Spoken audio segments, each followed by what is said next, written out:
Quarta-feira, 27 de abril de 2022. Sejam bem-vindos ao programa Diálogos na TV Região. Nosso convidado de hoje foi eleito e tomou posse na presidência da 17ª subseção da OAB de Bom Jesus do Itabapoana, Dr. Túlio Fiore. Seja bem-vindo. Muito obrigado, boa noite aí a todos que nos acompanham aí pelas redes sociais. Ebenezer, é um prazer imenso estarmos aqui hoje participando desse importante projeto aí, podcast Diálogos. Doutor Túlio, é bonjesuense? Sim, bonjesuense, né? Fruto de uma família também aqui, né? Com raízes bonjesuenses tradicionais. Fiore, né? Vindo ali de Rosal, neto do Onésimo, mais conhecido como Nezinho, sim, e da Áurea. E Cordeiro e Rezende, ali do seu Justino Cordeiro, sim, da dona Célia Rezende, ali de Bom Jesus do Norte. O Onésimo é xará do meu pai. Ah, sim. A semana passada eu encontrei com ele, ele falou, não sei quantos anos que ele está, acho que 90 anos. 86 anos, se não me engano. 86, 88, que ele falou, tá tudo lá, todo animado, né?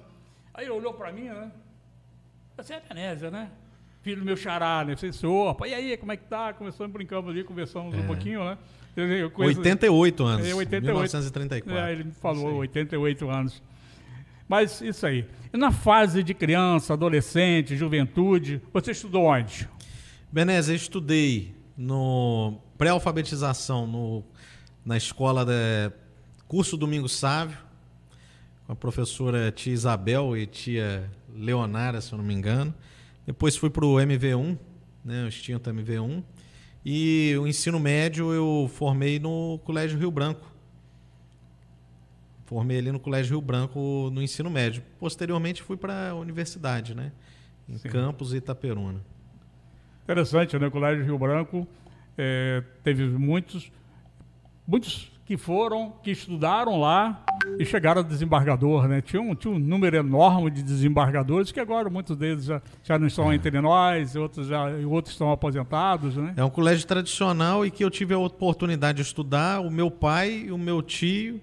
Então, assim, eu vi até nas fotos, né, dos corredores ali, com o doutor Luciano, muito rigoroso ali com todos. Então, eu tive a oportunidade de conviver aí com essas boas referências. Com essas cabeças, né? Justamente. Que hoje toma até um susto, né? Justamente. Mudou muito o comportamento. Faz muita falta. Faz diferença, né? Muita.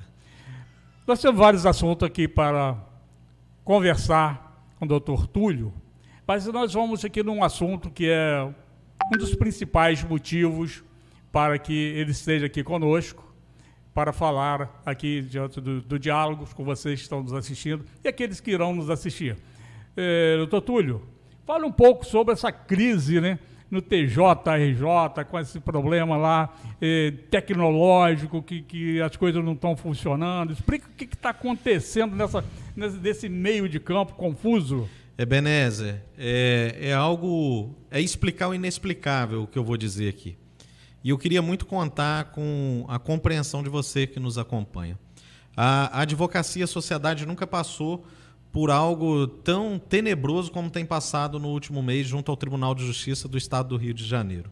Nem mesmo no auge da pandemia sofremos tanto quanto agora estamos sofrendo por conta de uma ingerência do tribunal, de uma falta de investimento em recursos tecnológicos para dar suporte ao processo eletrônico. Para você que nos acompanha possa entender um pouco, com a ocorrência da pandemia, houve a necessidade de que muitos processos que ainda eram físicos, papel, fossem digitalizados.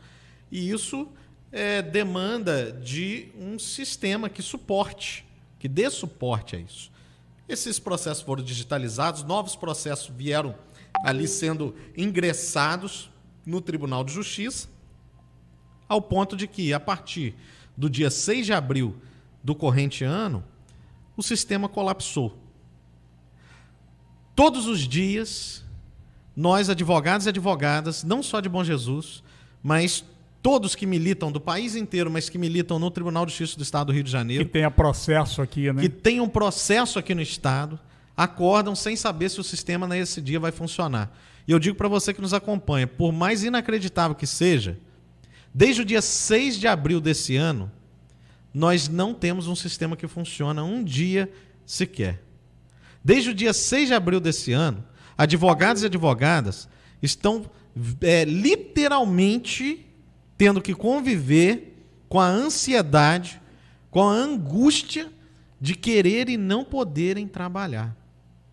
Clientes estão pressionando os advogados por resposta. Se você, né, Bené, você tem um processo comigo, você me pagou para me entrar com esse processo, você tem uma urgência na resolução dessa causa, e você me procura no dia, vamos dizer que você foi lá no dia 2 de abril, no meu escritório, e eu falei, não, Ebenezer, eu preciso de uma semana para dar entrada nessa causa, tá? Para mim construir tudo aqui. Passa uma semana, o que acontece? O sistema para de funcionar.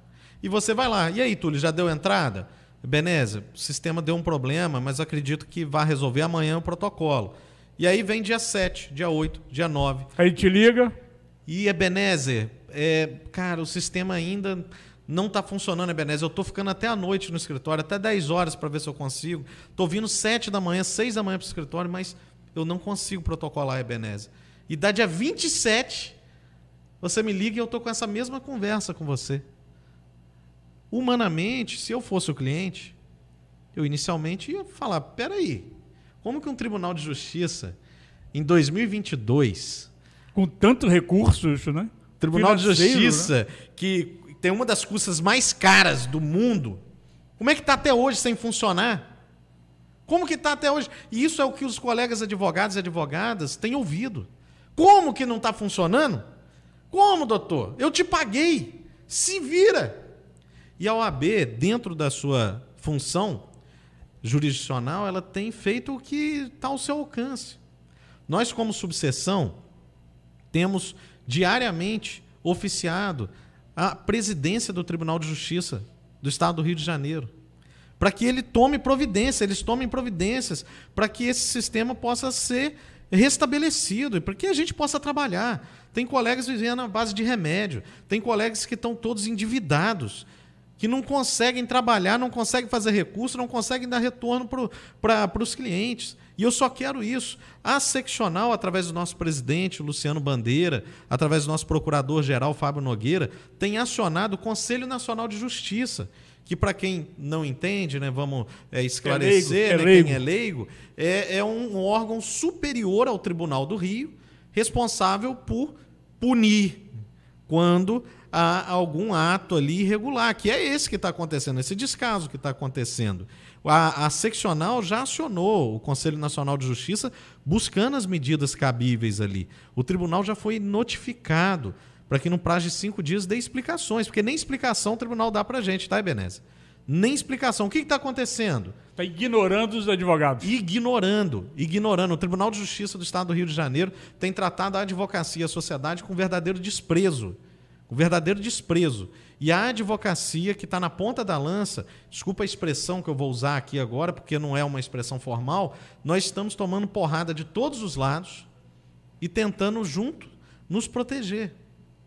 Então, isso aqui que eu estou dizendo até, Ebenezer, até indo além da explicação da causa do problema, né? É, na verdade, um desabafo. E é, na verdade, também uma forma de dizer para você, população, confie no seu advogado, na sua advogada. Ele não está mentindo para você. Ele está tentando trabalhar. Ele está tentando dar andamento. Mas o sistema que é gerido pelo próprio tribunal, que eu, como advogado, como até representante da OAB, eu não tenho gestão nenhuma sobre isso, não está funcionando. Hoje não está funcionando de novo. De novo, eu vim para cá. Se você entrar lá nas minhas redes sociais, você vai ver que constantemente eu tenho feito protesto quanto a isso. Então, assim... acredite, o seu advogado e a sua advogada estão dando mais até do que podem para tentar fazer com que as coisas funcionem, mas não dependem deles. Tem um pouco de compaixão com os colegas. Tem colegas que estão perdendo literalmente as noites, a saúde, o dinheiro, por conta desse problema. Então, é inacreditavelmente, Ebenezer, assumi agora a presidência, né, em janeiro. Veio um presente agora nesse momento. E fomos presenteados aí pelo Tribunal de Justiça com esse cavalo de Troia, né, que está sendo o que a gente está convivendo. Mas Sobral Pinto já dizia que a advocacia não é para covardes. E nós não somos covardes. Aonde tiver que brigar, nós iremos brigar. Aonde tiver que dar a cara a tapa, nós daremos a cara a tapa. Como estou aqui agora, pedindo, compreendam, seu advogado não está de historinha para você. Ele está tentando trabalhar. Mas o sistema do Tribunal de Justiça do Estado do Rio de Janeiro não o permite. E não são só os advogados, tá, Ebenezer? Juiz não está tendo acesso a processo, promotor não está tendo acesso a processo, defensor não está tendo acesso a processo, o servidor, serventuário ali do fórum, não está tendo acesso a processo. Ontem eu recebi uma foto de um cartório de Angra dos Reis. Sabe o que os servidores fizeram? Botaram uma plaquinha no balcão da serventia, do cartório, escrito assim, sem sistema, sem atendimento, e não tem ninguém lá. Então, pasmem, em 2022, estamos há mais de 20 dias com um tribunal que tem uma das custas mais caras do mundo sem funcionar por falta de investimento. Não é essa palavra, é uma outra palavra. Vou falar uma palavra bem antiga, né? Parece um complô, né? Justamente, Ebenezer. E o que eu tenho dito é que nós temos vivido de explicar o inexplicável. Porque ninguém acredita nisso.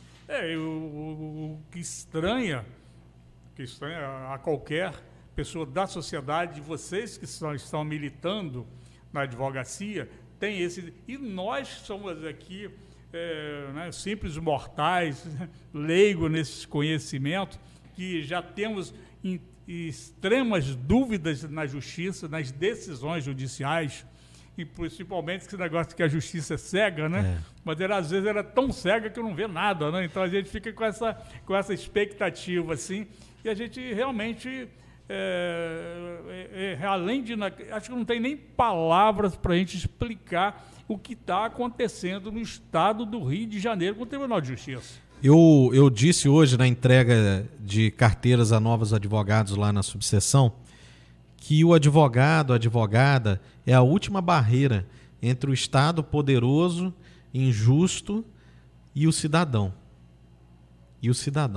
Se o cidadão já se vê vulnerável ao lado do advogado, que dirá ao lado do advogado e com um sistema ainda que luta contra ele, que era para ajudar contra ele. Se ele não tiver o advogado do lado dele, ele está destroçado. Então é uma profissão que, como está lá esculpida, né, na Constituição Federal, é indispensável para a administração da democracia, da uma sociedade equilibrada. Mas o Tribunal de Justiça do Rio de Janeiro tem tratado com um verdadeiro descaso e, olha, eu ouso mais, desprezo com a advocacia e com a sociedade. Mas a gente segue firme. Porque a advocacia é isso. A advocacia não é para covardes e nós não somos covardes. Bom Jesus, como você bem lembrou, né, ali do Rio Branco, com história de desembargadores, é um local com mentes brilhantes e que se despontam Estado, Brasil e mundo afora.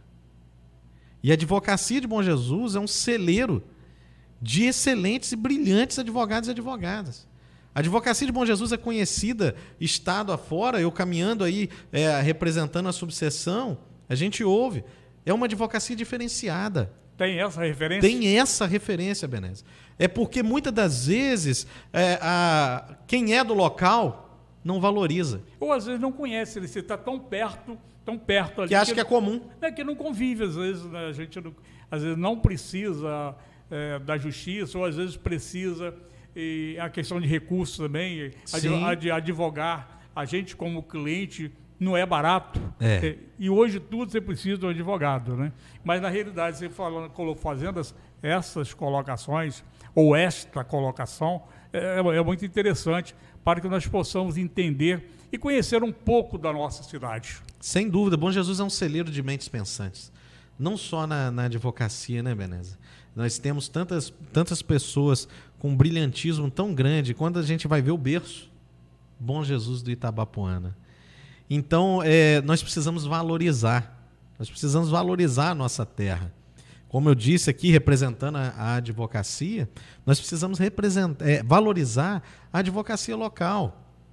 São esses advogados e advogadas que conhecem cada esquina aqui da rua, que conhecem a cultura da cidade, que sabem melhor do que ninguém as dores que cada um de nós sentimos, porque somos pares, somos bonjesuenses, conhecemos melhor do que ninguém as dificuldades da nossa terra, e ninguém melhor do que o conhecedor da dificuldade para também buscar a solução.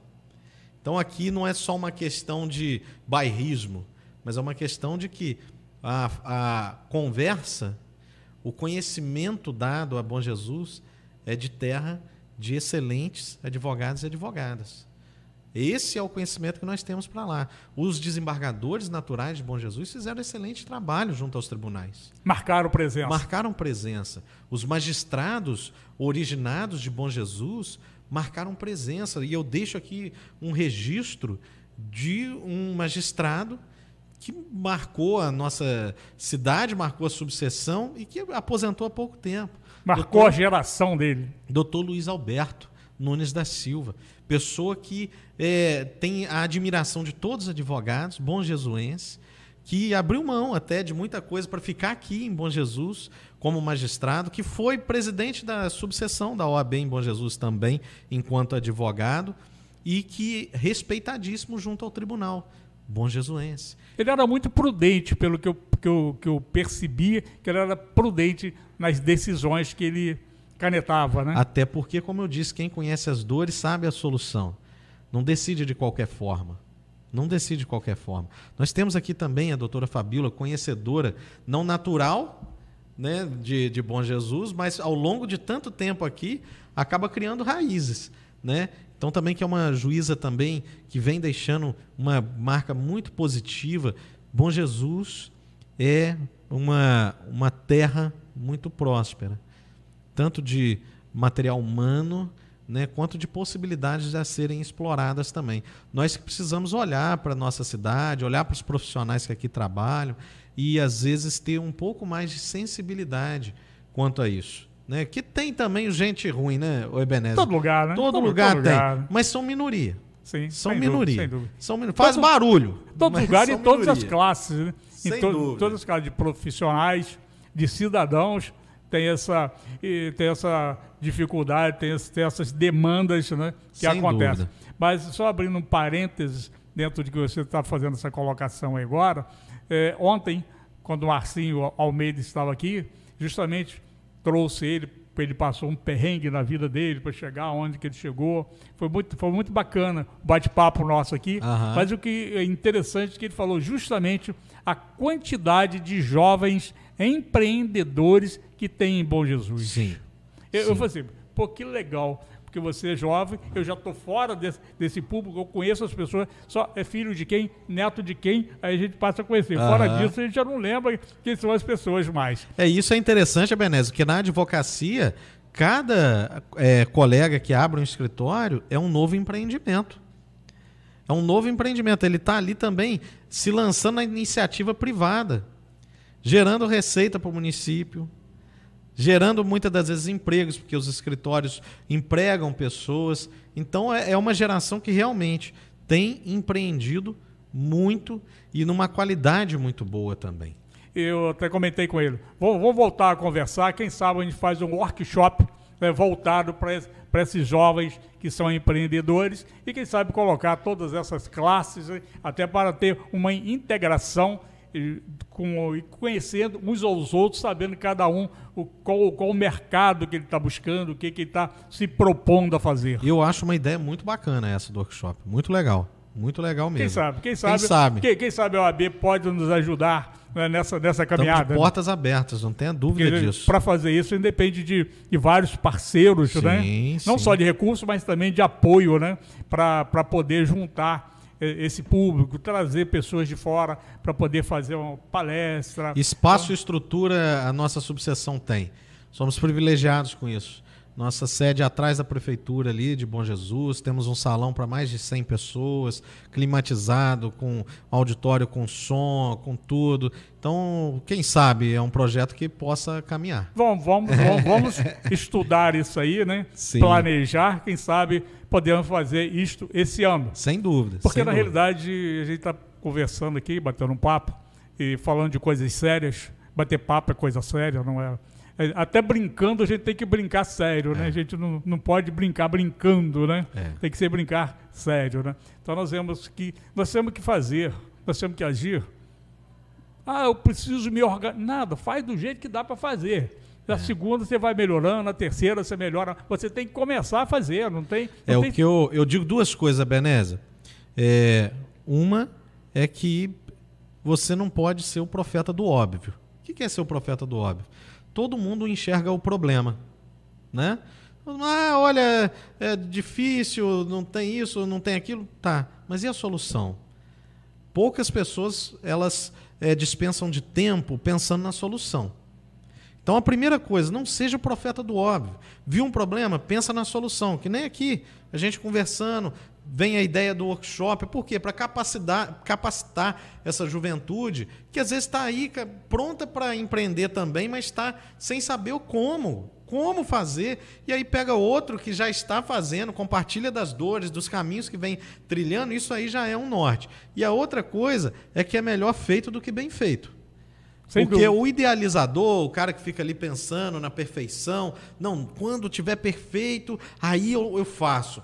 Esse é aquele que vai morrer frustrado. A perfeição tem que vir com o tempo, com o acontecimento. E talvez a perfeição seja algo que mais é parte de uma utopia do que uma realidade. Porque à medida que caminhamos, olhamos para trás e a gente sempre percebe que, olha, eu posso melhorar um pouco mais. Eu posso melhorar um pouco mais. No dia que você parar de entender que você pode melhorar um pouco mais, talvez a sua caminhada chegou ao fim. Então, eu trato a perfeição como uma utopia. E isso me motiva a cada vez mais estar estudando, a cada vez mais estar me capacitando, porque eu olho para trás e nunca estou satisfeito. Não está bom ainda, sabe? Preciso melhorar um pouco, né? Preciso melhorar. Então, essa ideia é bacana. É bacana porque a gente acaba promovendo mais um ambiente de desenvolvimento na nossa cidade. E a ordem, de certa forma, como atendimento prioritário, nós temos os advogados e advogadas. E isso é inegociável. Eu nunca vou negociar a prioridade dos advogados por outra qualquer. Mas, como, vamos dizer assim, também pauta secundária, nós queremos ser relevantes na sociedade em que estamos. Prestar esse serviço, né? Afinal de contas, a advocacia é um munus público, né? E nós precisamos fazer a diferença na sociedade em que vivemos. Então, pode ter certeza que, amadurecendo isso, a nossa subseção é uma parceira desse projeto. Tia Dulce trouxe uma ideia, né?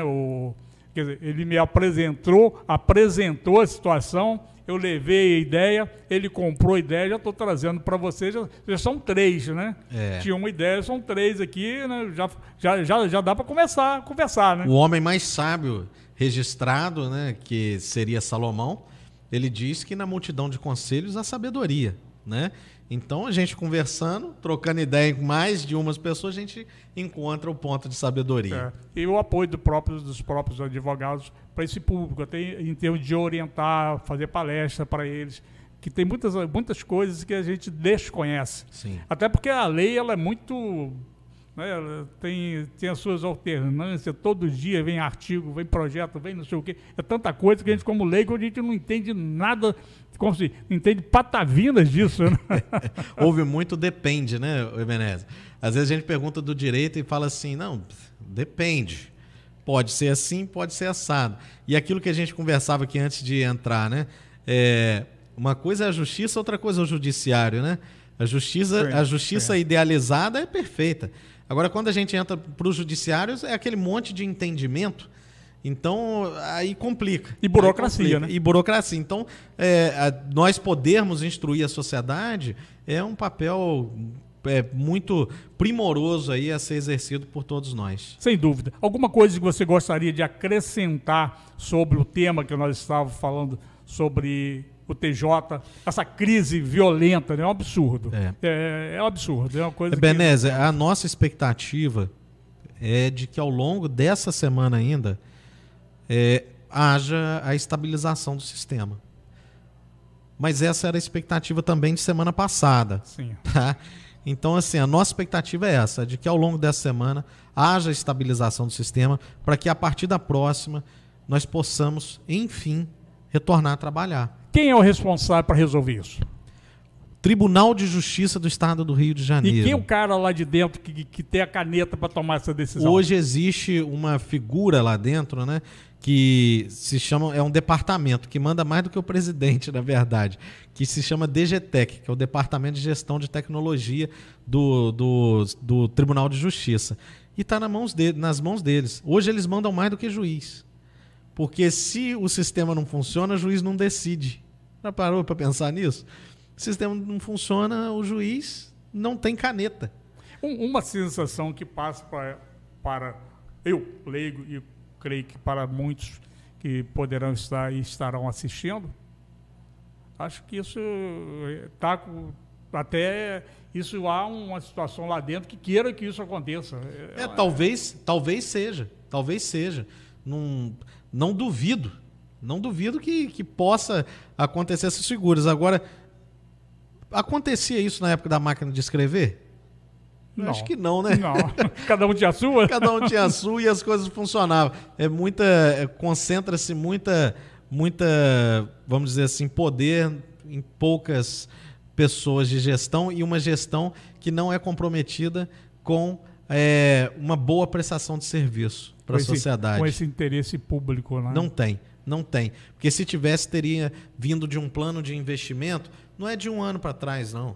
É de 6 anos, 7 anos no mínimo. A longo prazo. A longo prazo, para que a gente não chegasse aqui, porque isso era algo previsível. Não era algo imprevisível. Ora, se tudo está migrando para o eletrônico, por que não houve um investimento condizente com a caminhada da tecnologia? Tudo feito no atropelo. Então é lamentável, mas nós acreditamos que haja normalização a partir da próxima semana. E eles não, como você já falou, só repetindo para a gente reforçar, eles não comentam, não dizem nada, vocês estão aqui como se diz, no ar, todo mundo de boca aberta, esperando as coisas acontecerem. Beneze, eu como subseção já oficiei mais de 8 vezes a presidência do tribunal, pedindo esclarecimentos da causa do problema, e nenhuma das vezes me responderam. Me responderam a causa, nenhuma. A seccional, para o leigo entender, como que é a divisão da OAB, né? Existe a subseção, a seccional e o Conselho Federal.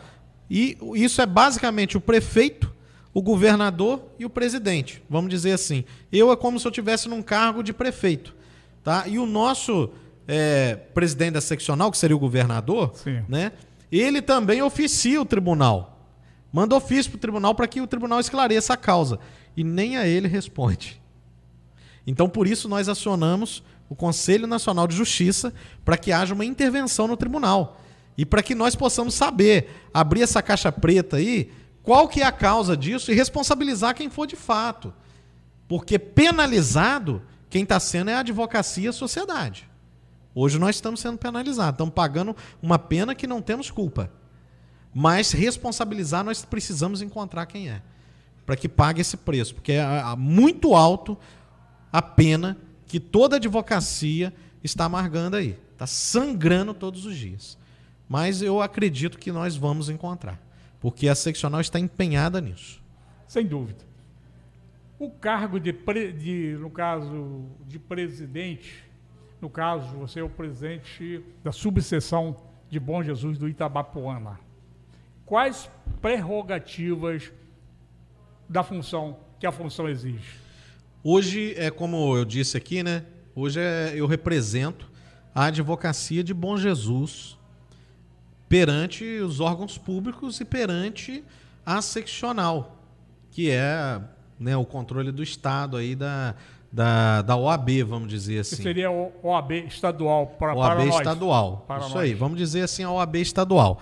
Então eu sou aquele que representa a classe de advogados de Bom Jesus, como na qualidade aí, vamos dizer, guardadas as devidas proporções, né? É como se eu fosse o prefeito, vamos dizer assim, para o leigo entender.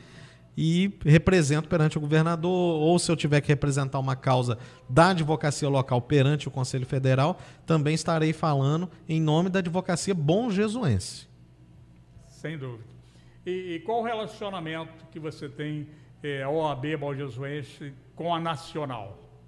Com a Nacional diretamente, nós não temos uma ligação, até porque não há uma necessidade dessa ligação direta com a Nacional.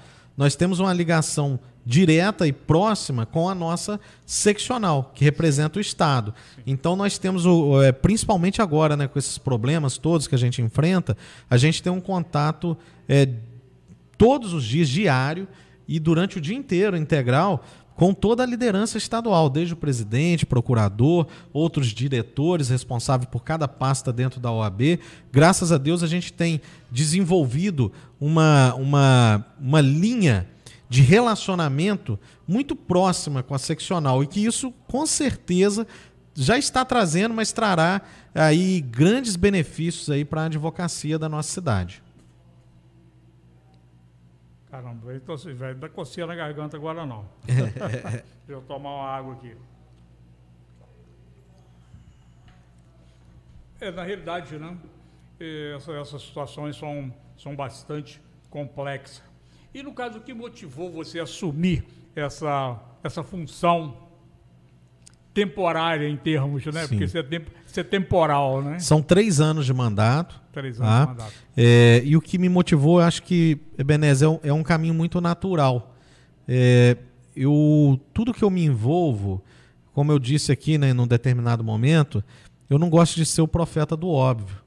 Eu gosto de apresentar soluções, eu gosto de ser proativo em tudo que eu faço. Sim. E para te falar bem da verdade, eu sou apaixonado pela advocacia. Verdadeiramente apaixonado. Eu não sou remunerado em R$1 para ser presidente da subseção. Não tenho desconto de R$1 na anuidade que eu pago.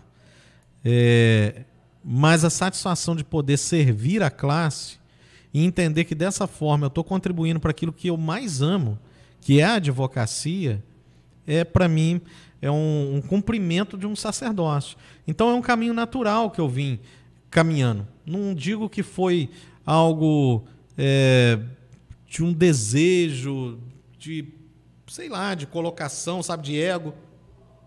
Foi um caminho... Não era sonho? Inicialmente, não. Tornou-se? Tornou-se. Quando eu vi que eu podia contribuir.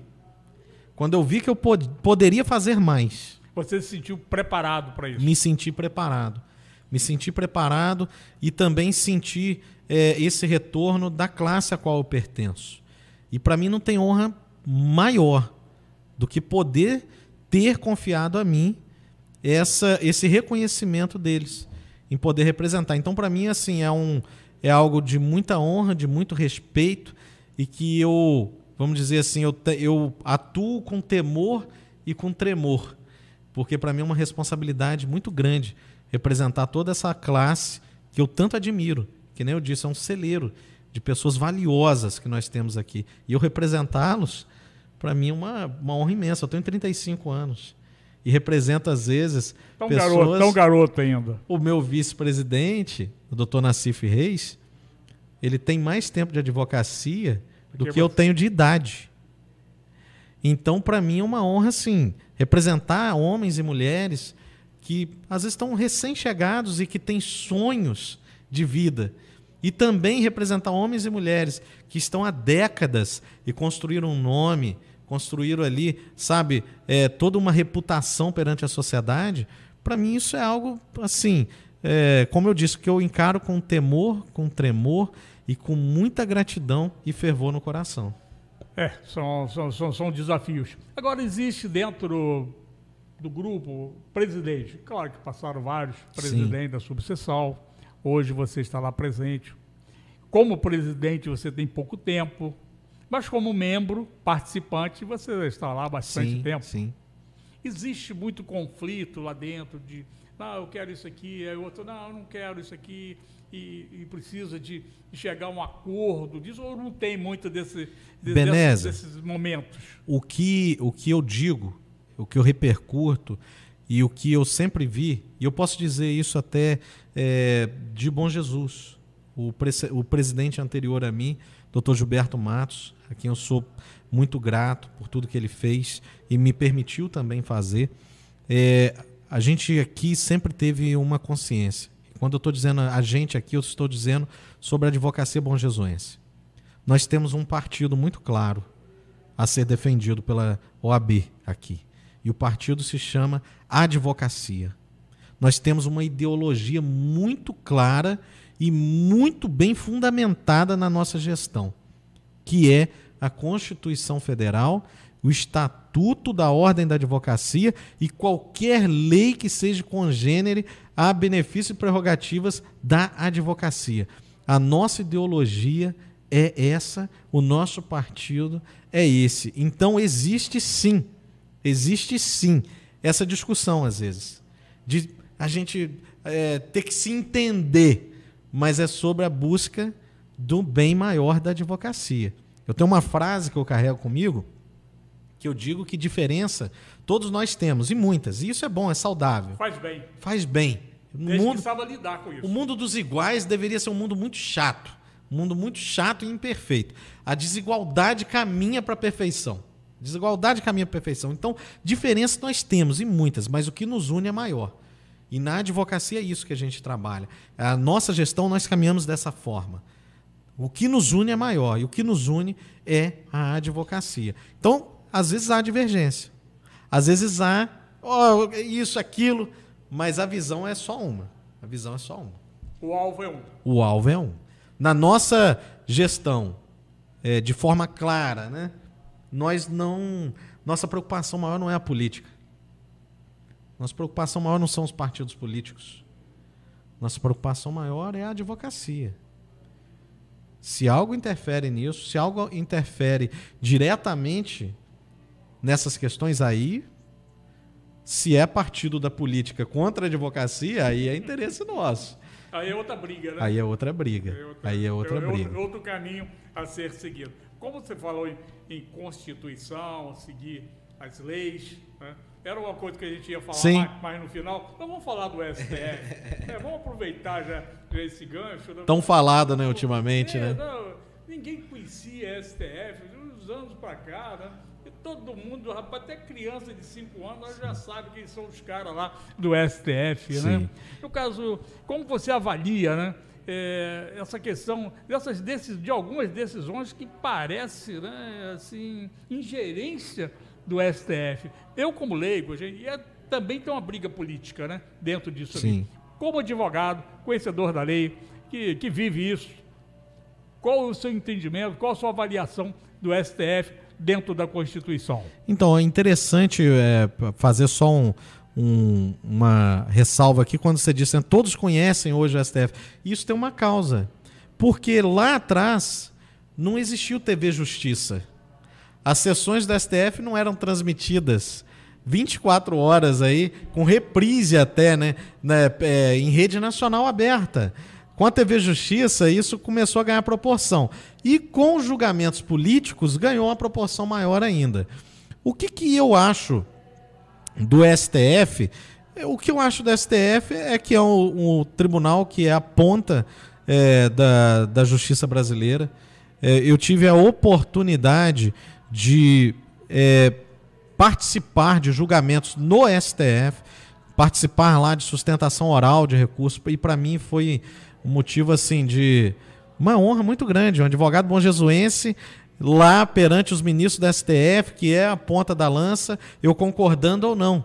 Ele é a ponta do judiciário, não tem ninguém acima deles, né? Quanto à forma como decidem, aqui eu preciso falar um pouco sobre coerência. Por que coerência, Beneza? Nada acontece de forma abrupta. Principalmente essas questões, quando se envolvem tolir direitos ou julgamentos injustos perante a sociedade, né? E tal. E eu trago aqui à memória algo que nas minhas redes sociais, quem procurar vai localizar isso lá. Quando a presidente Dilma, um fato marcante, foi nomear o ex-presidente Lula como ministro da Casa Civil, em cima da hora ali, né? Para ele sair e ganhar o foro privilegiado, lembra disso? Correria brava, né? Quem foi que suspendeu aquele ato? Gilmar Mendes. Gilmar Mendes deu uma liminar, disse, não pode não. Ali eu acusei. Tá errado. Sabe por que tá errado? Pode ser imoral nomear o Lula. Pode ser imoral. Eu posso não concordar. Mas é legal. Mas é legal. Ela tinha aquela prerrogativa. Não havia impedimento nenhum de nomeação do Lula. Interferência. Ali houve uma interferência séria do judiciário contra o executivo. E aí muitos bateram palma. Principalmente aqueles que queriam, vamos dizer assim, né? Perdão da expressão, a caveira do Lula, né? Queriam que ele fosse preso e etc e tal. Não, tá certo, Gilmar Mendes virou Deus e tal, não sei o quê. Aí passa-se anos e me vem o STF com uma nova ingerência sobre o executivo. Agora na nomeação do responsável pela Polícia Federal. Errado novamente. Do mesmo jeito que lá atrás foi errado. Eu posso não concordar. Mas esse cara é amigo do presidente. Irmão, tem algum artigo de lei que impede a nomeação dele? Ele cumpriu os requisitos? É poder do presidente isso? É. Então quem sou eu? Eu só posso reclamar. É direito dele. Prerrogativa dele como chefe do executivo. O STF foi lá e impediu. E aí, quem lá atrás bateu palma porque era o Lula, agora criticou porque não era o Lula, era o amigo do presidente. E, poxa, eu tô do lado do presidente. Então eu acho que o que falta é coerência. E às vezes até a própria anulação das sentenças lá de Curitiba, né? Que para mim faz sentido. Por mais que pro leigo não.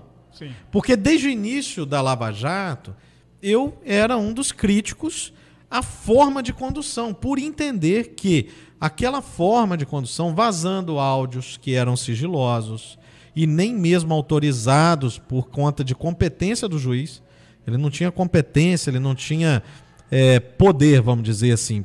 Quando eu falo de competência, não é sobre intelecto, né? É sobre poder. Ele não tinha o poder para poder determinar a escuta de uma presidente. Ele não podia fazer isso. E a forma de trato com os advogados, eu assisti os depoimentos. Foram horas e horas. Eu passava o final de semana assistindo, porque eu estudo, eu sou apaixonado pela profissão, como eu disse. Estava assistindo uma aula. Estava assistindo uma aula. E ali a gente via diversas ofensas a prerrogativas. Então eu já entendi ali diversas nulidades. O momento, talvez, que o STF decidiu é que foi totalmente atropelado. Meio equivocado. Isso já podia ter sido resolvido lá atrás. Lá atrás. Mas aí entram aquelas questões, né, que justiça é um ideal, judiciário é uma frustração. Porque a gente envolve com pessoas, às vezes, que têm interesse. Mas quanto ao STF em si, eu, sinceramente, Ebenezer, como profissional da área, discordo de muitas decisões. Não acho esse inquérito, por exemplo, da fake news, acho isso uma das maiores sandices já existentes. A vítima é quem notifica o fato, é quem investiga e é quem julga.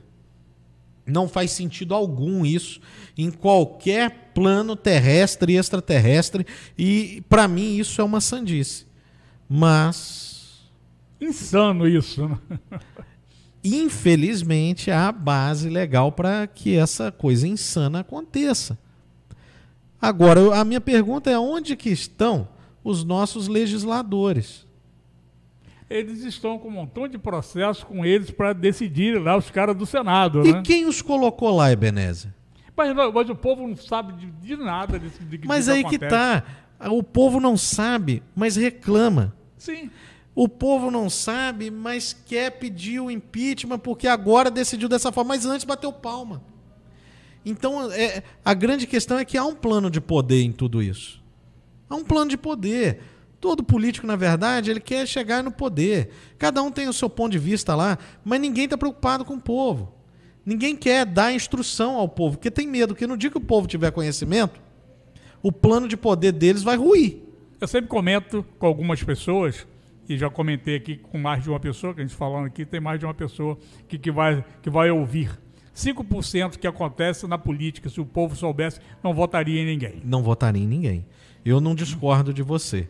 Não é que só tem gente ruim, né, Benese? Tem pessoas boas, mas forma como tudo funciona, a forma como tudo funciona, contribui para um sistema muito ruim, né? Então, eu penso que é algo muito macro.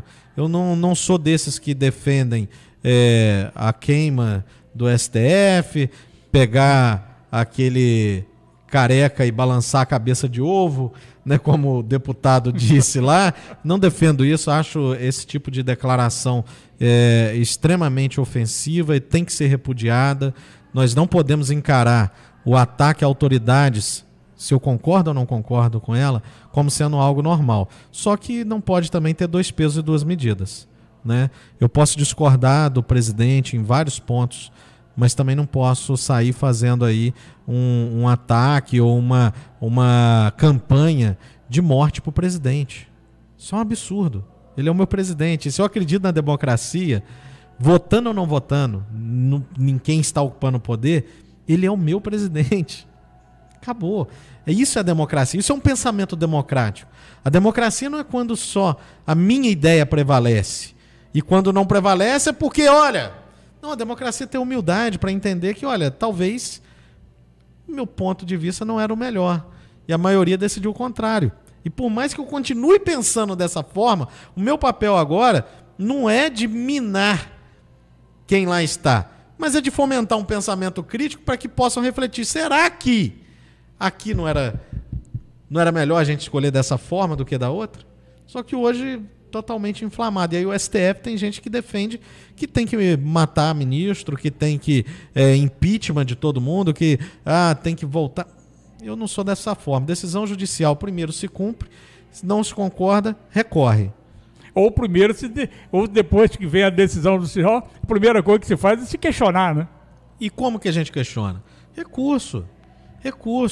Não é ficar fazendo vídeo tendencioso em rede social. Sabe, o trabalho é dentro de processo. Porque isso virou um desgaste político, porque a interferência do STF na política é muito intenso. Continua sendo muito intenso. Muito intenso. Mas aí, novamente, eu volto, né? Já falei aqui da coerência. Sim. Né? Que, olha, se você aplaudiu lá atrás, a injustiça que você aplaude, amanhã você é vítima. Eu não aplaudo injustiça nenhuma. Eu quero para os meus inimigos a mesma justiça que eu desejo para mim.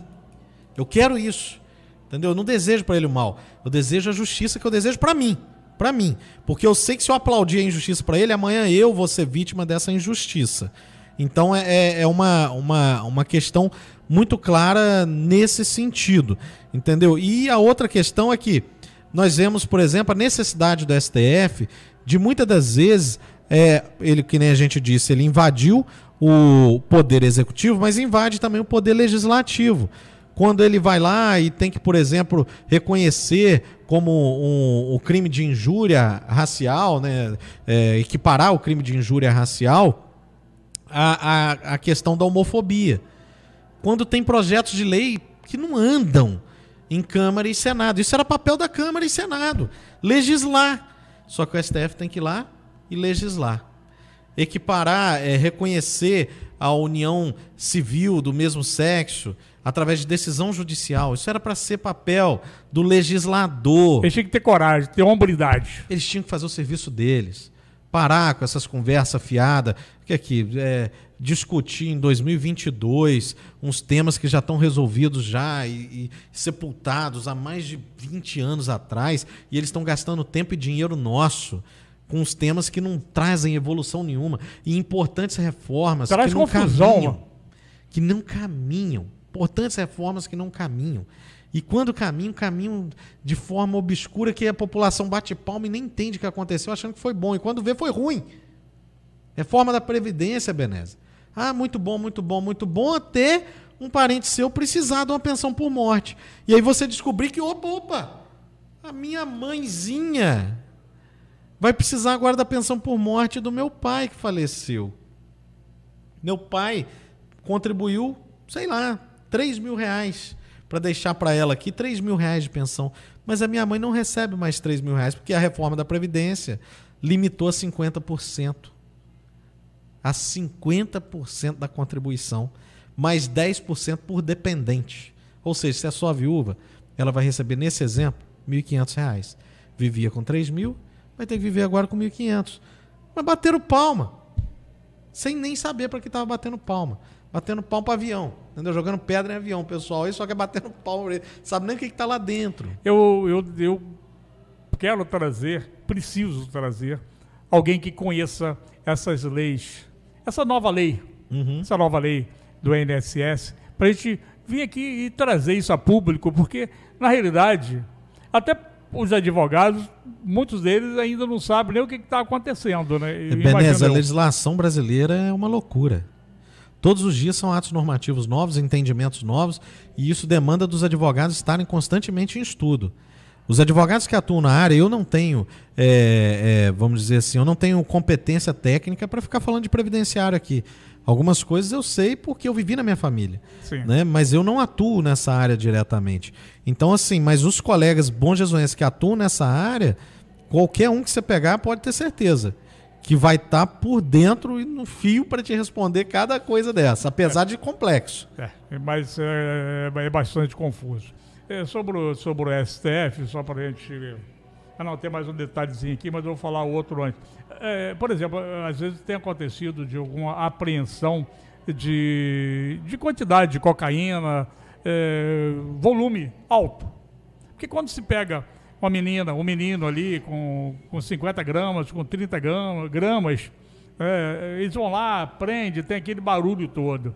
E às vezes, outro dia, já teve uma decisão judicial do STF que o cara com 180 quilos não podia, né, não podia ser preso. Como explicar isso? A não observância à regra do jogo. O erro está aqui embaixo, não está no STF. O STF é um revisor de decisões. Ele não tem gerência aqui. Então aqui houve algum erro. Eu não sei o caso aí porque eu não estudei, mas acontece muito de ter algum erro na apreensão. Ter cometido algum abuso e algo aconteceu que as regras do jogo, a lei não foi respeitada ali naquele momento. E como revisor e detentor guardião da Constituição, vamos dizer assim, apenas o que se faz ali é decretar uma nulidade. O que houve foi uma nulidade. E a gente não vale tudo no direito. Existem regras. Isso é um questionamento. Eu tenho 11 anos de advocacia aí, mais especificamente na advocacia criminal. Que depois nós vamos falar um pouquinho sobre isso. E eu te digo, Benez, que eu já tive conversas já com policiais. Eu falo com ele, cara, se faz certo, ninguém consegue soltar. O problema é que vocês querem fazer de qualquer jeito. Quer dar tapa na cara achando que o sujeito vai chegar ali e vai... Dessa forma é que se extrai uma confissão. E aí chega numa delegacia todo lesionado. E aí vai relaxar a prisão. Pode o cara também estar mentindo, né? Pode estar mentindo. E pode se acontecer do cara confessar por estar sendo agredido. O caso dos irmãos Naves. É o maior erro do judiciário. Se pesquisar no YouTube aí, você tiver curiosidade depois, joga lá, documentário Irmãos Naves. Pra você ter ideia do absurdo que se chegou, os policiais estupraram a mãe deles na frente deles para que eles confessassem que haviam matado um primo. Fora as agressões físicas.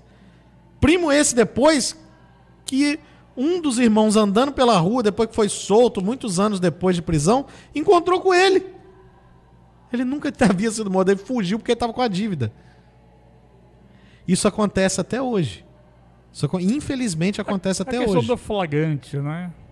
Acontece até hoje. Então, às vezes a gente olha que a notícia, quando ela é dada, né? É dado um enfoque nisso e é muito grave. E quem tem interesse que essa notícia chegue dessa forma? Né? É muito grave. Poxa, prendeu 180 quilos de droga. E o cara vai ser solto? Como? Mas aonde que tinha que estar ali? Tinha que estar ali onde foi o erro. Tinha que apontar o erro. O erro não foi a decisão que revisou e que reconheceu uma nulidade. O erro foi a autoridade que fez aquela apreensão.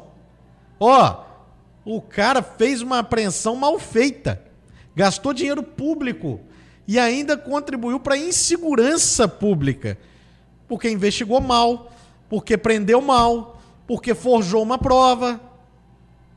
E só que as notícias chegando dessa forma, primeira sensação que eu tenho, eles devolveram a cocaína pro cara. Não, mas isso não é. Não. Parece, Não, parece, né? essa é a sensação que eu tenho. Sim. Né? E eu acredito que a maioria da sociedade... Não, e o leigo também, o Ebenezer, olha isso e fala assim, mas peraí, gente, tem 180 quilos de droga, e tem uma pessoa que estava com essa droga, como é que solta? Mas é porque é mais complexo do que se imagina, como eu estou dizendo. Existem regras, não vale tudo no jogo, não vale tudo para... Os fins não justificam os meios. Existem regras. Lembre-se que a injustiça que eu aplaudo hoje, amanhã eu posso ser vítima dela. Amanhã eu posso ser vítima dela. Isso em qualquer grau. Uma coisa que acontece com um traficante de drogas, e você pensa, eu não sou traficante de drogas, mas aquilo amanhã ou depois pode ser adaptado para uma realidade sua. E você ser alvo daquela injustiça. E aquelas leis que são feitas, que nos beneficiam, elas não são feitas para nós. Não. São feitas para o grande lá em São cima, que sobra uma raspazinha ali para nós. A nós cabe o chicote, a verdade é essa, né?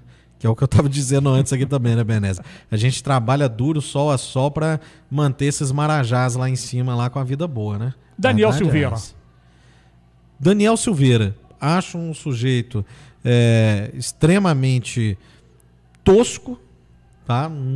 Não tenho afeição nenhuma por ele, pelo discurso dele. Sinceramente, acho que ele não deveria nunca ter sido eleito, mas não concordo. Não concordo, e isso tem lá registrado na minha rede social também bastante tempo. Não concordo com que ele tem sido vítima, vamos dizer assim, das constantes decisões que ele tem sido vítima. Eu não concordo com esse processo no qual ele está sendo submetido. Os últimos episódios aí, né, trouxe aí a graça presidencial. Imagino que você vá até abordar isso aí e talvez eu esteja antecipando. Não, você já pode emendar aí. Eu acho que tudo que está acontecendo, através desse caso, né, uma sucessão de atropelos e erros desde o início, esse processo não tinha que existir, Daniel não tinha que ter sido preso, nada disso. E mais, né, para mim ele não tinha que ter sido eleito, porque para mim ele não é um bom representante, tá, do povo. Daquela forma como ele conduz, querendo produzir raiva, ódio numa sociedade que já está inflamada, para mim isso não é um caminho. Mas eleito foi e respeito, né? Está lá, é deputado e tem as suas garantias e prerrogativas. Então, a decisão da STF, totalmente para mim, atravessada dentro de um inquérito que nem a gente falou, que a própria vítima é quem investiga, quem julga, quem aplica a pena...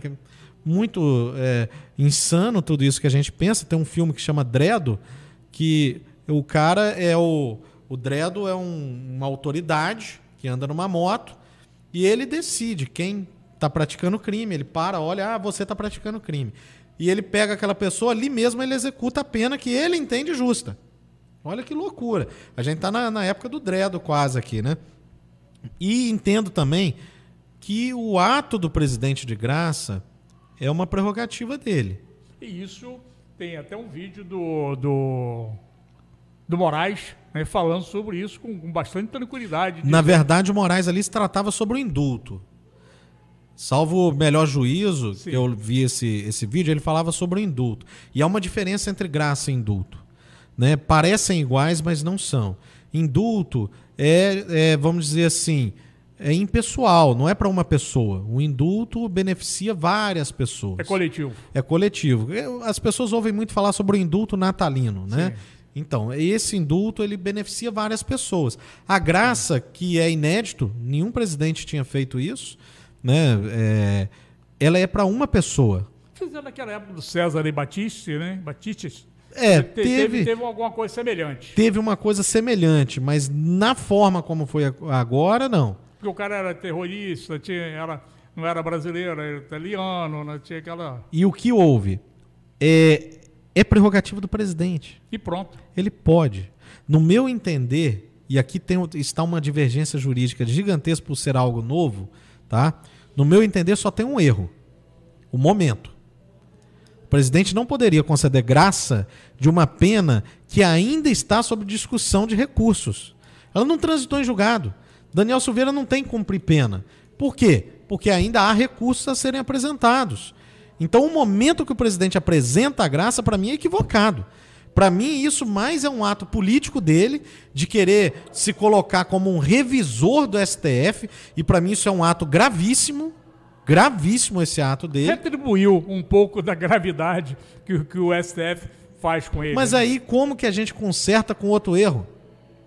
Como que a gente conserta com outro erro? Então, a gente vai vivendo uma sucessão de erros. E aí o STF vai retribuir esse erro também. E aí ele depois vai retribuir. Onde a gente vai chegar com isso? A gente está falando da sociedade democrática. Mas diz que a democracia é uma forma de ditadura, né? Também. Talvez seja, mas eu não acredito. Eu não acredito que a democracia seja uma forma de ditadura. Para quem é contra aquela decisão, é uma ditadura para ele, né? Mas aí falta o pensamento democrático. De quem está perdendo, vamos dizer. Porque quando eu entendo que a maioria entende de uma forma, eu não enxergo isso como uma derrota. Depende da força de que essa maioria também. Tem alguns detalhes, quer dizer, existe uma força desproporcional. Então, mas a questão que eu digo, Ebenezer, é o seguinte: na democracia, eu preciso ter uma consciência de que o voto da maioria também me representa. É isso que eu estou dizendo. Parece que é uma conversa meio sem lógica. Né? Porque eu tenho crenças. Não estou nem falando da questão da eleição, não. Sim, mas eu estou falando no geral. Estou falando no geral mesmo. Essas decisões que nós estamos falando aqui. Mas eu votei, quando eu voto num presidente, eu voto para que ele exerça o executivo. E eu confio que quem foi nomeado no judiciário vai dar conta. Eu não voto num presidente para interferir no judiciário. E eu não quero um judiciário que interfira no executivo. E eu não espero que o chefe do executivo retribua um erro contra o erro, mas com sabedoria. Então, para mim, o momento em que a graça foi concedida é que foi totalmente equivocado. Mas ela é prerrogativa dele. Tem alguns juristas que vão dizer, olha, mas faltou a impessoalidade, porque a administração pública é pautada pela impessoalidade. Mas aí que está, para mim, a graça é um ato pessoal, diferente do indulto. O indulto é impessoal, vai beneficiar pessoas que eu não conheço. A graça é um ato para uma pessoa, que nem nesse caso, é pro Daniel Silveira. O decreto vem o nome da pessoa agraciada. Personalizado. Então, para mim, por mais que a administração pública seja pautada pela impessoalidade, o ato da graça é um ato revestido de pessoalidade. Ah, mas é amigo do presidente. Paciência. Paciência. Você acha legal essa decisão, Túlio? E eu não acho nada. Acho que o momento foi muito desastrado, só vai trazer mais prejuízo Brasil afora e a gente tendo mais descredibilidade com a instabilidade política que a gente vive nesse país. E até jurídica, dá uma sensação. Não, jurídica a gente já vive instabilidade há muito tempo.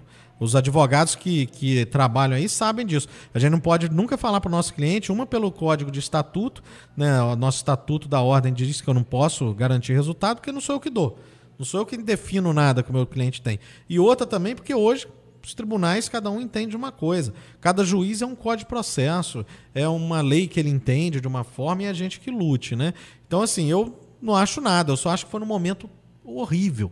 Ele, com esse ato, trouxe mais insegurança do que segurança.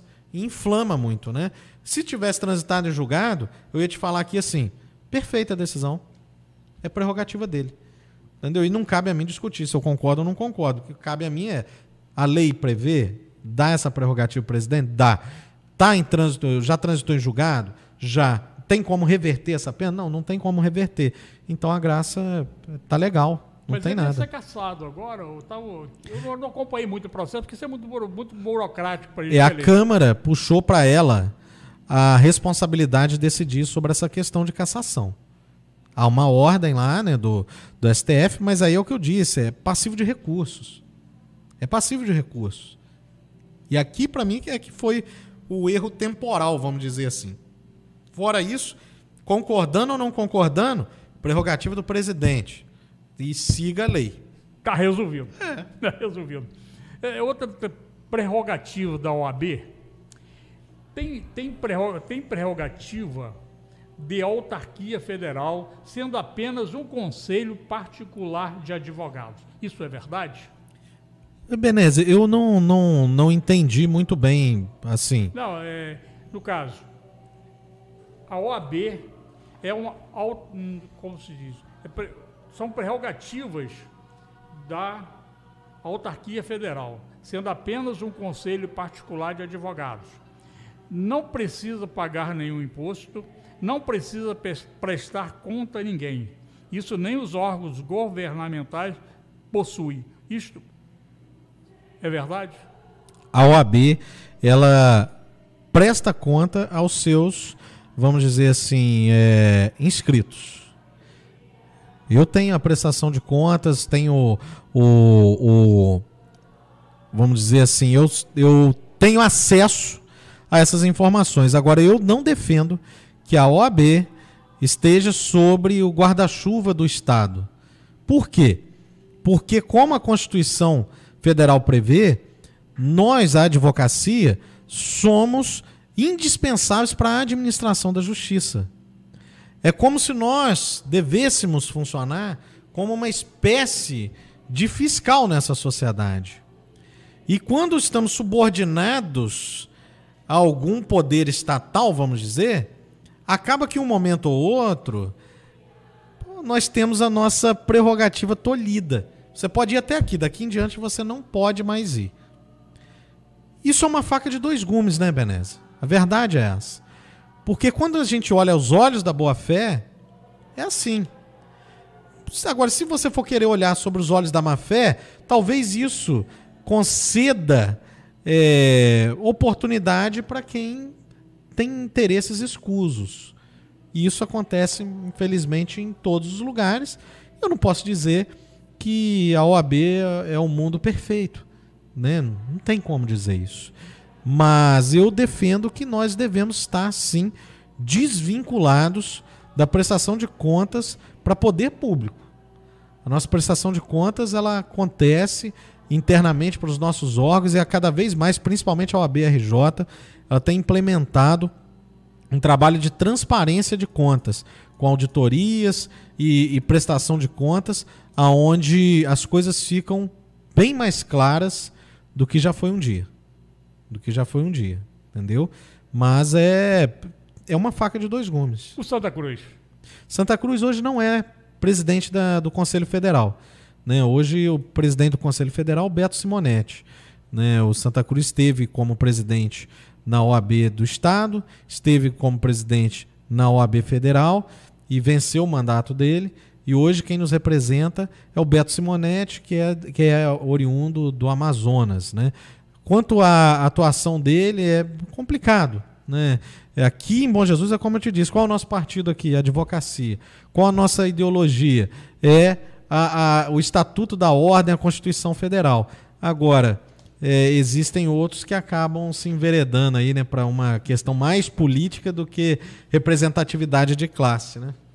É complexo, né? Mas é importante a gente falar um pouquinho sobre isso, né? Pelo menos dar um respiro um pouco, porque na realidade nem todos os assuntos, nem todas as nossas conversas são conclusivas, né? Sim. São apenas, né, comentários e opiniões que podem ser divergidos por outras pessoas, né? Sem dúvida. Por outras interpretações. Sem dúvida, né? Sem dúvida. E para a gente caminhar aqui, acho que você gosta. Depois a gente fala, se você quiser falar mais alguma coisa. Que momento da sua vida você não, eu vou ser advogado? Beneze, eu fui para iniciar a faculdade em Campos, né, em 2005. E no quarto período de Direito eu meio que me desiludi com o Direito. Porque era, sinceramente, talvez o estudante que está me acompanhando, ele vai sentir aí uma semelhança com o que eu vou falar. As matérias que eu estudava eram muito chatas. E eu pensava, o direito não pode ser isso. Isso é muito chato. E o meu pensamento estava errado, porque o direito era aquilo. Também. Mas talvez eu não estivesse maduro o suficiente para compreender. E eu queria até pensei em trancar a faculdade. Só que meus pais viviam um momento muito complicado, financeiramente muito apertado. Eles pagavam com muita luta a minha faculdade, ônibus. Era muito difícil, sabe? Muito difícil. Eles faziam de tudo por mim. E isso pesou na minha cabeça, né? Falei, cara, o que eu vou fazer? Né? E eu perguntei a um professor. Cheguei pro professor e falei, cara, o que eu faço? Porque eu tô meio desiludido, eu tava querendo trancar a faculdade. Ele falou, vai estagiar, cara, pra você descobrir o que é o direito. Eu falei, onde você me recomenda? Procura a defensoria da sua cidade. Cheguei aqui em Bom Jesus, eu não sabia nem onde era a defensoria, procurei saber, falaram que era no fórum. Eu botei um terno, fui pro fórum, onde é que é a sala da defensoria? É lá, ó. Você vira à esquerda, a penúltima porta à direita. A entrada era a penúltima porta, hoje é a última. Entrei, um monte de gente em pé assistiu da defensoria, não tinha cadeira.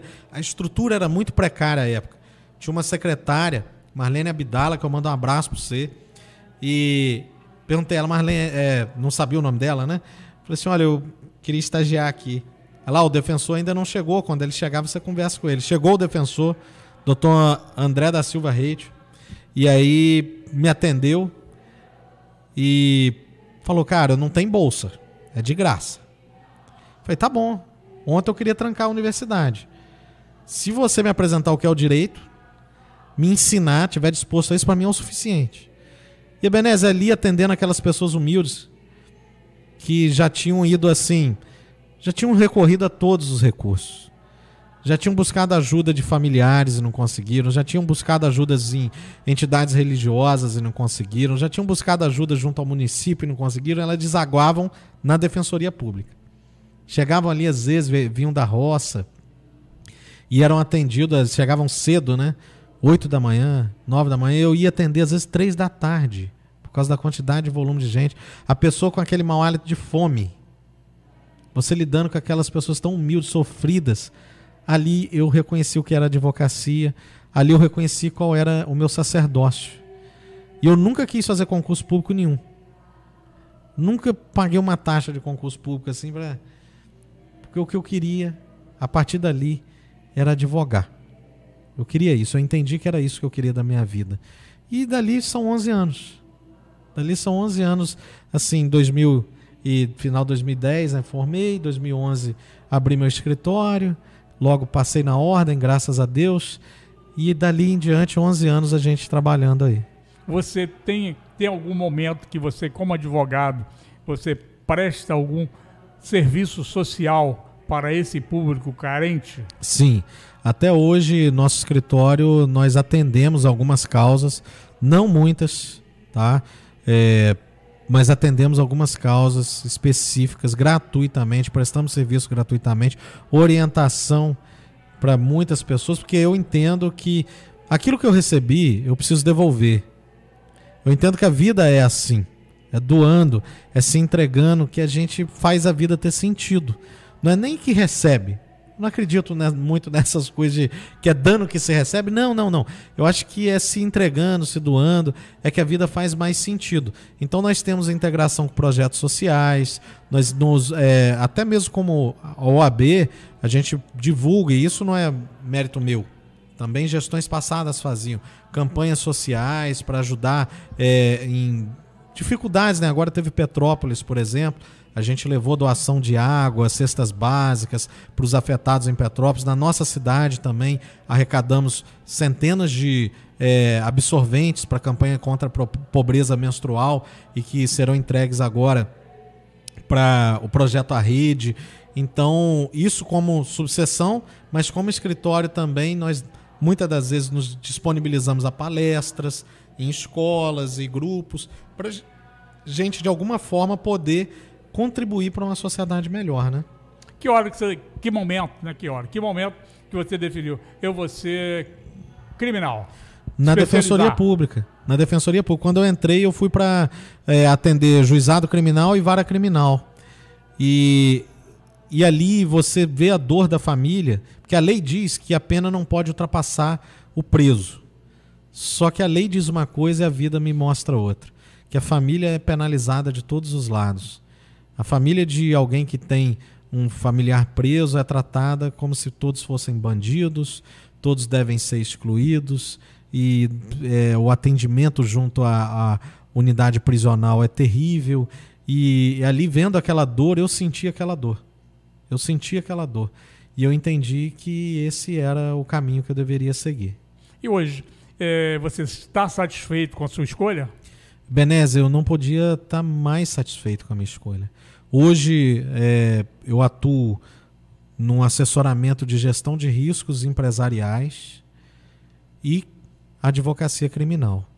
São os meus núcleos de atuação. Ao longo dos anos, eu fui mudando, de certa forma, o nicho de atuação. Agregando outros, né? Mas eu continuo atuando nessa área hoje mais voltado para o atendimento empresarial, né? Mas lá no escritório hoje a gente consegue, né, cada um atender uma área, e eu me dedico a essa que eu não tenho... Nunca duvidei da minha escolha. Nunca duvidei da minha escolha. E como que é esse atendimento para a parte empresarial? Hoje, né, com essa legislação complexa que a gente tem, né, Beneze, os empresários eles estão submetidos a diversos riscos que eles nem sabem. Tem que ser muito corajoso para ser empresário no Brasil. Muito corajoso. Para ser um investidor. Se não dizer que tem que ser um pouco doido, né? Porque parece que tudo contribui contra. Hoje, uma coisa que parece às vezes corriqueira para o empresário, né? Ele está apertado aqui e tal, porque a dificuldade financeira, a crise atingiu a todos, principalmente com a pandemia, né, e tal. Às vezes, a primeira opção que ele faz é deixar de recolher um imposto. E paga as contas dele, né? E deixa o imposto ali, vou fazer um parcelamento futuro. E às vezes um ato desse coloca ele num risco de responder um processo criminal. Uma coisa às vezes que parece banal, que não era até pouco tempo atrás um risco efetivo. Quais atitudes que traz esse risco criminal? Uma delas é essa. É você começar a abrir mão do pagamento de imposto, principalmente hoje, o que está muito em voga é o ICMS. E INSS também, né? O INSS não tem entrado tanto nesse risco, mas os estados estão muito arrochados. E o ICMS acaba sendo um filão para o Estado, né? Então, deixar de recolher acaba colocando ele ali numa mira fiscal, não só de uma ação de execução fiscal ou de cobrança fiscal, mas uma ação criminal. Uma ação criminal. O que leva a ter essa ação criminal com o não pagamento do ICMS? Justamente o não pagamento. E aí o Estado entender que, de certa forma, o que está acontecendo ali pode ser, se for de débito previdenciário, uma apropriação indevida de valor previdenciário, né? Ou, no caso do Estado, uma sonegação. Uma sonegação. Só que o empresário ele já confessou aquela dívida, ele só não recolheu. Mas o Estado entende que aquele dinheiro que não recolheu não é do empresário, é do Estado. E isso começa a se criar riscos. Dentro da área empresarial, são, vamos dizer assim, centenas de riscos diários que um empresário pode estar correndo. Às vezes uma operação que ele faz de uma transferência de valor, que passa daqui, às vezes passa na conta dele, pessoa física, isso é notificado ao COAF. Qualquer valor acima de R$5.000 é notificado ao COAF. E daqui a pouco aquele empresário que faz às vezes uma coisa rotineira, um dinheiro daqui para ali, sem maldade, acaba sendo alvo de uma investigação de lavagem de dinheiro. Porque tem aqueles valores passando na conta dele, indo para outra conta e etc. E às vezes são os mesmos dinheiro, né? Às vezes é o mesmo valor, que está indo para aqui, indo para ali, cobrir um erro aqui e tal. Tudo isso são riscos. E cada empresa tem sua peculiaridade. Se eu for te dizer de todos os riscos aqui... Tem que fazer um programa só para isso. Não, talvez 3 programas para isso. Porque são muitos riscos. E isso demanda de uma análise muito complexa. Então lá a gente hoje trabalha com várias áreas para justamente dar essa proteção para o empresário também. Ele poder, de certa forma, atuar... Não vou dizer com tranquilidade, porque o ambiente empresarial brasileiro não é tranquilo, né? É hostil, um pouco hostil. Não, é muito hostil, né? Muito difícil, né? A gente tem um sócio que pouco contribui para a gente, que é o governo. Então, mas recebe, tem que receber o dele. Então é muito hostil, né? Então, assim, mas para ele trabalhar com uma certa tranquilidade, de certa forma. Assim, não vou dizer tranquilo, mas controlado. Né? Até para não abusar de determinados caminhos que às vezes fazem sem desconhecer, né? Sem dúvida, sem dúvida. Sem desconhecer. Desconhecendo, né? Então, esse é o caminho. Mas, na realidade, eu não me lembro, teve um livro, O Dono do Poder, eu não me lembro o nome da pessoa que escreveu. Então, ele tem, entre várias coisas, da cesta de horrores da gestão pública, né? Uma delas diz que a sensação que nós temos é que a gestão pública trabalha contra o cidadão. Mas a verdade é essa. A verdade é essa, Benez. Um empresário, eu costumo às vezes conversar com um empresário e eu ouço muito do empresário, ele dizer assim, doutor, é mais fácil eu trabalhar ilegal do que eu tentar trabalhar legal.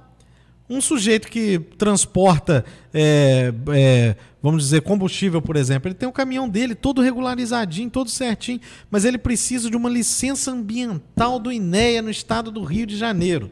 E essa licença às vezes leva ano para ele conseguir uma licença. E durante esse ano, se ele anda com esse caminhão, que ele tem que fazer dinheiro. Não tem? O cara está com despesa, o caminhão parado gera despesa para ele. É o jeito dele trabalhar. Se ele anda com esse caminhão, ele vai estar colocando o motorista dele para responder a um crime ambiental. A polícia militar leva para a delegacia da Polícia Civil, autua aquele motorista que não tem culpa de nada. Ele vai responder um processo criminal por causa da lentidão estatal. E daqui a um ano, quando vem a vistoria lá, né, do INEA, olha, não, seu caminhão está todo perfeito, está aqui a licença. Só que mesmo todo perfeito, ele respondeu por aquilo.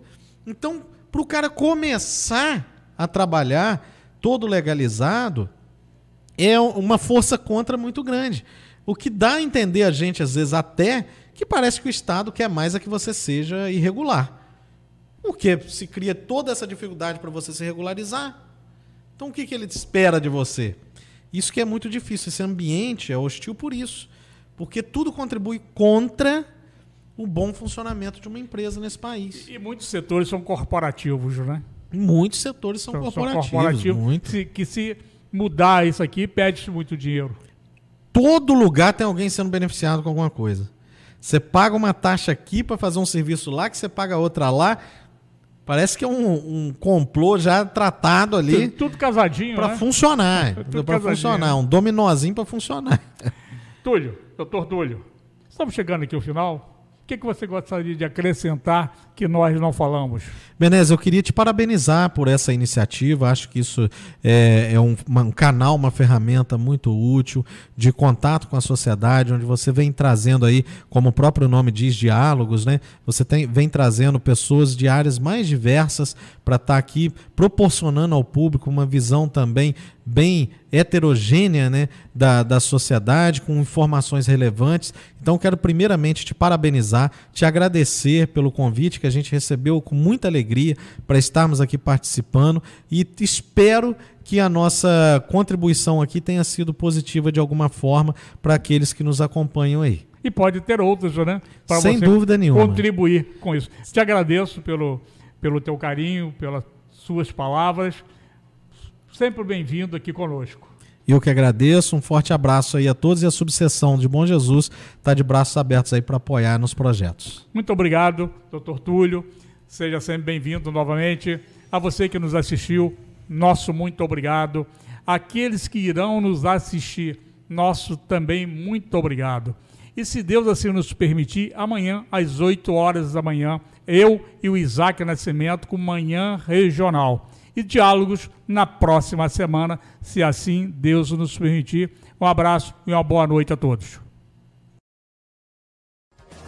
Primótica, ótica especializada, atendimento diferenciado, profissionais treinados para lhe atender super bem. Pegou a visão? Só na Primótica você encontra exame de vista todos os dias, médico de sua preferência. Aceitamos todos os cartões de crédito. 3831-3650, celular e WhatsApp 98831-3650. Visite nossa página no Facebook ou Instagram. Na compra de Varilux, Crisal ou Transition, você você ganha outro par de lentes Varilux e descontos especiais na linha de óculos solar. Venha para a Primótica você também. Conheça nossa loja, experimente e surpreenda-se com Primótica. Venha para a Primótica no centro em Bom Jesus do Itabapuana.